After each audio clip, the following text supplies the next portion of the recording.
और गया के बेलागंज में जनसुराज के उम्मीदवार के समर्थन में वोट मांगते हुए प्रशांत किशोर ने आरजेडी पर बड़ा हमला बोल दिया। प्रशांत किशोर ने कहा है कि लालू प्रसाद को चुनौती दी है कि अगर लालू प्रसाद परिवार से हटकर किसी काबिल यादव को आरजेडी का नेता और बिहार का राजा बनाएंगे तो जनसुराज की पूरी टीम उनके समर्थन में खड़ी होगी।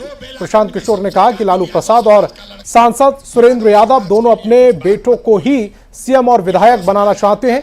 आपको बता दें कि बेलागंज सीट से सांसद सुरेंद्र यादव के बेटे विश्वनाथ यादव चुनाव लड़ रहे हैं। बिहार का राजा बनेगा। लालू जी कहां कहते हैं कि जो यादव लड़का होगा सबसे काबिल बिहार में वही बिहार का राजा बनेगा और सब यादव जी लोग आप लोग वोट दीजिए। सुरेंद्र जी कहां ये कह रहे हैं, मनोरमा जी कहां कह रही हैं कि जो बेलागंज में सबसे काबिल यादव समाज का लड़का है वो उम्मीदवार होगा। वो लोग ये नहीं कहते हैं।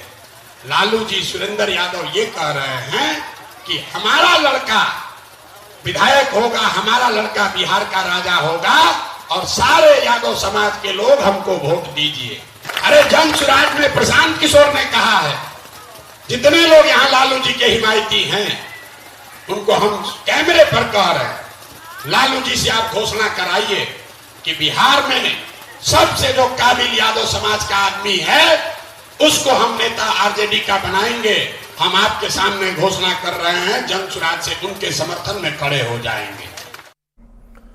और केंद्रीय कपड़ा मंत्री गिरिराज सिंह ने देश में एक देश एक कानून लागू करने की जरूरत बताई। साथ ही गिरिराज सिंह ने कई राज्यों में एनआरसी लागू करने की जरूरत बताई। गिरिराज ने अखिलेश यादव के जुड़ेंगे तो जीतेंगे किनारे पर तंज कसते हुए हिंदुओं को बांटने की राजनीति का आरोप लगाया।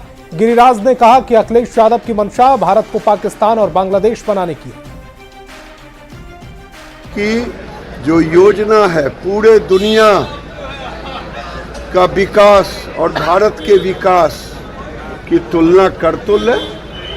आज भारत दुनिया में सबसे तेजी रफ्तार से विकसित होने वाला राष्ट्र बन गया है। इसीलिए अब जरूरत है एक देश एक कानून, यूसीसी भी जरूरत है। अब कई राज्यों में एनआरसी भी लाने की जरूरत है। मैं इसीलिए कह रहा हूं कि अखिलेश यादव केवल नारों से नहीं होगा।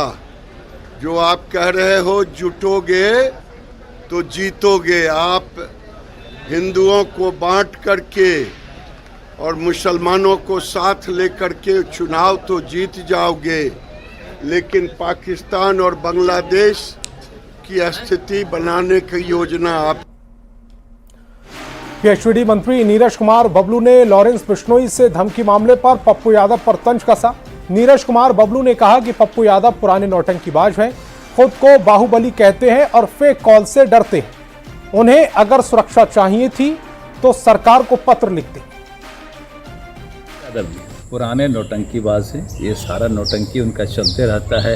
एक तरफ कहते हैं कि हम बाहुबली हैं, हमको किसी से डर नहीं लगता है, और दूसरे तरफ तुरंत यूटर्न मारते हैं जब कोई फ़ोन आता है, पता नहीं फेक कॉल है क्या है, फेक कॉल से ही इनका हवा निकल जाता है, घबराहट में चले जाते हैं और फिर सुरक्षा का डिमांड करते हैं। इससे ये स्पष्ट होता है कि इनको कोई डर वर नहीं है, कोई कॉल वॉल नहीं आता है, इनको सुरक्षा चाहिए। अगर सुरक्षा चाहिए तो सीधे तौर पर सरकार से सुरक्षा मांगे। और बिहार बीजेपी के महामंत्री मिथिलेश तिवारी ने बक्सर के आरजेडी सांसद सुधाकर सिंह के खिलाफ पटना सिविल कोर्ट में शिकायत दर्ज कराई है। मिथिलेश तिवारी ने कहा कि बक्सर के सांसद ने गलत बयानबाजी कर मेरे खिलाफ गलत बात कही है। आपको बता दें कि सुधाकर सिंह ने अपने एक बयान में कहा था कि बक्सर में मिथिलेश तिवारी ने 12 करोड़ रुपए की जमीन खरीदी है। बक्सर के राष्ट्रीय जनता दल के सांसद माननीय श्री सुधाकर सिंह जी के खिलाफ मैंने पटना के चीफ जुडिशियल मजिस्ट्रेट की अदालत में विगत मंगलवार को एक परिवाद पत्र मैंने दायर किया है। एक बक्सर के माननीय सांसद सुधाकर सिंह जी ने मेरे ऊपर दिया है और उन्होंने कहा है कि बक्सर में मैंने 12 करोड़ की जमीन खरीदी है। जब यह बयान उनका एक निजी चैनल पर बक्सर में चला, जब मैंने यह बयान सुना तो मैं काफ़ी आहत हुआ, हमारे समर्थक काफ़ी मर्माहत हुए और तब मैंने उन्हें पिछले 1/10/2024 को अपने विद्वान अधिवक्ता श्री राधेश कुमार शर्मा की ओर से एक लीगल नोटिस भिजवाया। मिथिलेश तिवारी बक्सर शहर में 12 करोड़ का जमीन खरीदा तो कहा कि मैं पटना की जमीन खरीद करके यहाँ खरीद रहा हूँ। कोई पूछे कि पटना के तो आप रहने वाले नहीं, पटना में जमीन आपके पास कहाँ से आया? आप तो गोपालगंज के रहने वाले हैं। कोई किसानी का खेत बेचकर 12 करोड़ का अगर बक्सर में कोई जमीन खरीदे तो समझ में आता? आप तो एक बेहद ही निहायत गरीब किसान के घर के, आप तो करोड़ रुपया भी नहीं देखे, आप 12 करोड़ का जमीन कैसे खरीद लिए? केंद्रीय रेल मंत्री अश्विनी वैष्णव ने नई दिल्ली रेलवे स्टेशन का निरीक्षण किया। केंद्रीय मंत्री ने छठ पर्व पर घर जा रहे रेल यात्रियों की सुविधाओं का जायजा लिया। दरअसल रेलवे ने नई दिल्ली के विभिन्न स्टेशनों पर यात्रियों की सुविधा के लिए कई इंतजाम किए हैं। केंद्रीय रेल मंत्री अश्विनी वैष्णव की सुविधा का जायजा लिया और उनको होने वाली परेशानियों की जानकारी ली। केंद्रीय रेल मंत्री अश्विनी वैष्णव ने कहा कि पिछले साल दिवाली और महापर्व छठ के लिए रिकॉर्ड संख्या में 4,500 स्पेशल ट्रेन चलाई गई थी। इस साल इसे ध्यान में रखते हुए उससे भी अधिक 7,435 स्पेशल ट्रेनें चलाई जा रही हैं। दीपावली और छठ के लिए पिछले साल के कंपैरिजन में काफ़ी ज़्यादा ट्रेन्स की व्यवस्था की गई है। लास्ट ईयर करीब 4,500 स्पेशल सर्विसेज चलाई गई थी, वो अपने आप में एक रिकॉर्ड था।